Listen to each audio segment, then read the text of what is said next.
Alors dans la paracha cette semaine, parachat Shofetim, il y a un verset qui dit Al pi Torah asher yerucha, ועל המשפט אשר אמרו לך תעשה, לא תסור מן הדבר אשר יגידו לך ימין ושמאל. Ce que Chachamim te disent, il faut que tu suives. Même s'il te dit yamin ou small, qu'est-ce que c'est yamin ou small? Rashi commente. Toi, tu sais que c'est ta main droite. Le Dayan, il te dit non, non, c'est pas ta main droite, c'est ta main gauche. Comment ta main gauche? C'est ma main droite. Il dit c'est la main gauche. Il faut que tu lui prends pour acquis, c'est ta main gauche. Mais comment lui t'a dit que c'est, tu sais, Al-pi adavar asher yorucha, tout ce qu'ils te disent. Ça, c'est rien qu'un exemple pour nous dire que tout ce que les Chachamim disent, il faut écouter. Alors, le Chachamim, le commentateur, rapporte quelques exemples dans le Talmud. Dans le Masechet Shabbat, la Gemara dit, dans page 12, Lo ikra lo raner. On n'a pas le droit de lire Shabbat à côté d'une bougie. À côté d'une bougie. Pourquoi? Il n'y avait pas d'électricité à l'époque. Alors les gens, quand ils lisaient, ils avaient une bougie allumée avant Shabbat et ils lisaient comme ça. Tu n'as pas le droit, tu dois t'éloigner de la bougie. Lama, Shemayate. Des fois, la bougie n'éclaire pas bien. Pourquoi? Sous la mèche, il y a comme de la cendre noire qui s'accumule. Et ça diminue l'intensité de la flamme. Toi, qu'est-ce que tu vas faire? Tu vas commencer à enlever cette cendre. Et là, la flamme prend plus force. Ça s'appelle mav'ir. Okay? C'est comme si tu avais ajouté des bûches dans le feu. C'est assourd. Okay? Alors il dit, c'est assourd. Vient Rabbi Ishmael ben Elisha, un grand Kohen Gadol, le grand prêtre d'Israël, dit, Ani ikra velo ate. Moi, ça ne me concerne pas. Ça, c'est Chachamim l'ont dit pour le gens simples, pour le paysan, pour le villageois, mais pas moi. Moi, je suis grand prêtre d'Israël, ça ne m'arrivera pas. Le premier Shabbat qu'il a dit, Kara ou Bikesh Leatot. Le premier Shabbat qu'il a dit comme ça, il était juste à côté d'une bougie et presque il a penché la bougie. Il y en a qui disent non, il l'a penché. Et il a écrit sur son pinkas, sur son petit carnet, il a dit que quand Beth Amikdash sera construit, j'emmènerai un grand taureau pour ma faute que je viens de commettre. Pourquoi? Parce que si Chachamim ont dit qu'on n'a pas le droit de faire quelque chose, ça concerne tout le monde. Et tu ne peux pas dire, ah, moi je ne suis pas concerné. Ça concerne tout le monde. Pourquoi? Alors il faut comprendre que Chachamim, quand ils ont fait un décret, même quand ils ont dévoilé la raison du décret, ce n'est pas la raison.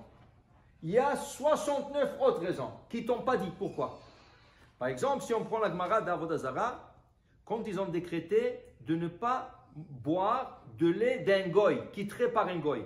Il n'y a aucune surveillance. Okay? Et du fromage fait par de non-juifs. Aucune surveillance. Il t'a dit ça, c'est pas cachère. Mais tu dis quoi? Qu'est-ce qu'il n'y a pas cachère? C'est du lait. Du lait, du lait. Okay? Au début, ils n'ont pas dit la raison. Après, ils ont dit une raison. Ils ont dit une raison, mais ce n'était pas la raison. C'était une raison parmi deux autres qu'ils ne voulaient pas dire. Quelle est la raison qu'ils ont dit? De peur que le non-juif mélange dans son lait de la graisse du cochon, de la graisse de chamel. Okay? Alors on avait peur de ça, alors ils ont dit, mais est-ce que c'est la raison vraiment? Alors si j'achète aujourd'hui du lait qui n'a aucun problème de cacheroute, parce que selon la loi du pays, tu n'as pas le droit d'ajouter de la graisse animale. Dans toute l'Amérique du Nord, et même dans l'Europe, tu n'as pas le droit. Est-ce que tu peux? Il y en a qui disent oui, il y en a qui disent écoute, quand ils ont dit la raison pour qu'on ne mélange pas, ce n'était pas la seule raison. Il y a beaucoup d'autres raisons. Okay? Une fois, en Hongrie, il y avait un décret contre la communauté juive de ne pas étudier la Torah. Alors tout de suite, les rabbins sont réunis, ils ont fait une petite délégation pour aller annuler le décret. Avant d'aller, ils ont dit on a besoin d'avoir une bracha d'un grand rave qui était à cette époque, le Khatam Sofer, Rabbi Moshe Sofer. Donc ils sont partis lui voir, Rabbi, donnez-nous une bénédiction pour qu'on réussisse. Il dit la bénédiction que je vous donne, que tout ce que Chachamim nous ont dit, vous allez écouter. Bien sûr, que c'est. Il dit non, mais quand on va vous dire de faire quelque chose qui n'est pas conforme à Chachamim, vous ne penchez pas ni à gauche ni à droite, vous le faites. Bien sûr, Rabbi, bien sûr, c'est quoi le. Il dit, dans ce cas, je vous donne la bracha de réussir.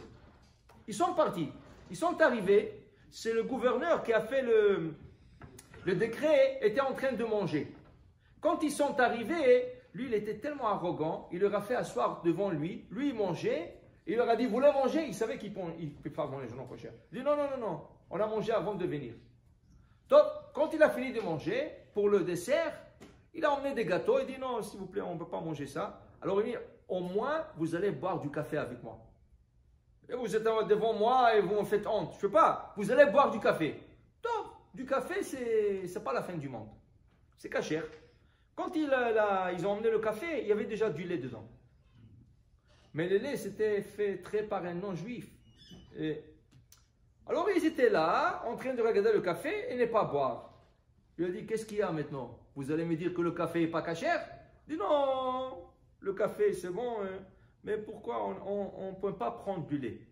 Lui, il s'est énervé. Il dit, pourquoi? Vous me dites tout de suite pourquoi. Pourquoi? Qu'est-ce qu'il y a du lait? Qu'est-ce qu'il y a dans le lait de la vache? Qu'est-ce qui n'est pas cachère? Vous buvez aussi de lait de vache. Il dit, écoutez, on va vous dire la raison, mais on ne peut pas. Il dit, dites-moi la raison. Il dit, parce que Chachamim nous a enseigné qu'il se peut, qu'on peut ajouter de l'œuf de chamel, la graisse de chamel, la graisse de porc. Lui, il s'est tellement énervé, il a appelé la bonne. Il a dit, viens ici. Qu'est-ce qu'il y a? Il dit, dis-leur, comment tu as eu le lait? L'autre est devenu rouge. Elle ne parlait pas. Il dit, pourquoi tu ne parles pas? Dis quelque chose. Elle ne parle pas. Alors il dit, qu'est-ce qu'il y a? Alors elle était obligée d'avouer. Comme elle n'attendait pas ses invités, elle n'avait pas assez du lait pour leur servir du lait avec du café.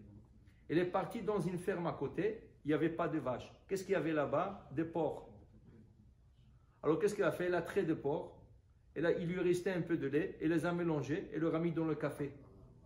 Lui, quand il a entendu ça, il allait éclater. Mais il a dit, vous savez quoi? J'ai beaucoup d'estime pour vos rabbins qui ont dit ça. Alors, dans ce cas, j'ai annulé aussi le décret que j'ai fait. Il a annulé le décret, il les a envoyés avec des cadeaux. Pour dire que quand Khamim disent quelque chose, il faut écouter. On ne sait jamais, mais toutes leurs paroles, c'est des paroles de d'Ivrei Elohim Chaim. Amen ve Amen.